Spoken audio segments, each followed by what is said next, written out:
Hello ଦର୍ଶକ ବନ୍ଧୁ, ମୁଁ ଆଜି ଆପଣମାନଙ୍କୁ ଗୋଟିଏ ପ୍ରେମ ଭରା କାହାଣୀ କହିବି।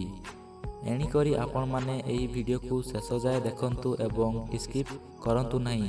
ତ ଚାଲନ୍ତୁ ଦର୍ଶକ ବନ୍ଧୁ ଆରମ୍ଭ କରିବା। ଥରେ ଗୋଟେ ପୁଅ ଗୋଟିଏ ଝିଅକୁ ବହୁତ ଭଲ ପାଉଥିଲା, କିନ୍ତୁ ସେ ଝିଅଟି ଦେଖିବାକୁ ଏତେ ସୁନ୍ଦର ନଥିଲା। କିନ୍ତୁ ସେ ପୁଅଟି ସେ ଝିଅ ପାଇଁ ସବୁବେଳେ ସ୍ୱପ୍ନ ଦେଖୁଥିଲା, କେମିତି ତାର ଜୀବନ ସମୟ ତା ସହିତ ବିତେଇବ। ଦିନେ ତା ସାଙ୍ଗ ପିଲାମାନେ କହିଲେ, ସେ ଝିଅ ପାଇଁ ଏତେ ସ୍ୱପ୍ନ କ'ଣ ପାଇଁ ଦେଖୁଛୁ? ତୁ ଜାଣୁନାହିଁ କି ସେ ଝିଅ ତତେ ଭଲ ପାଏ କି ନାହିଁ? ତା ପାଖରେ ଯାଇକି ପଚାରି ବୁଝ ଯେ ସେ ତତେ ଭଲ ପାଏ କି ନାହିଁ। ସେ ପିଲାଟି ଭାବିଲା, ଏହା ସତ କଥା, ମନର କଥା କହିଦେବା ଦରକାର।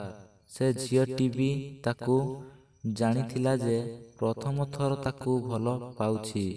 ଦିନେ ସେ ପିଲାଟି ଯାଇ ଝିଅଟିକୁ ମନର କଥା ସବୁ କହିଲା, କିନ୍ତୁ ସେ ଝିଅ ମନା କରିଦେଲା। ତାପରେ ତା ସାଙ୍ଗମାନେ କହିଲେ, ସେ ତତେ ମନା କରିଦେଲା, ତଥାପି ତୋ ମନରେ ଦୁଃଖ ନାହିଁ।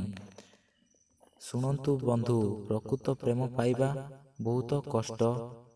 କିଛି ପାଇବାର ଆଶା ନ ରଖି ଅନ୍ୟକୁ ଭଲ ପାଅ।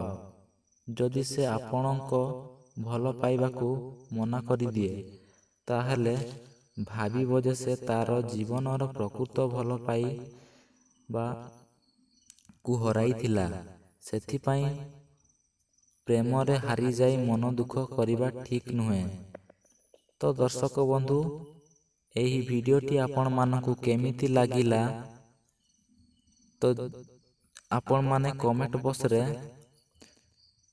କମେଣ୍ଟ କରନ୍ତୁ ଏବଂ ସେୟାର, ଲାଇକ୍ କରନ୍ତୁ ଏବଂ ସବସ୍କ୍ରାଇବ୍ କରି ବେଲ୍ ଆଇକନରେ କ୍ଲିକ୍ କରିଦିଅନ୍ତୁ, ଯାହାଫଳରେ ଆପଣମାନେ ଏହିପରି ଭିଡ଼ିଓ ସର୍ବପ୍ରଥମେ ପାଇପାରିବେ।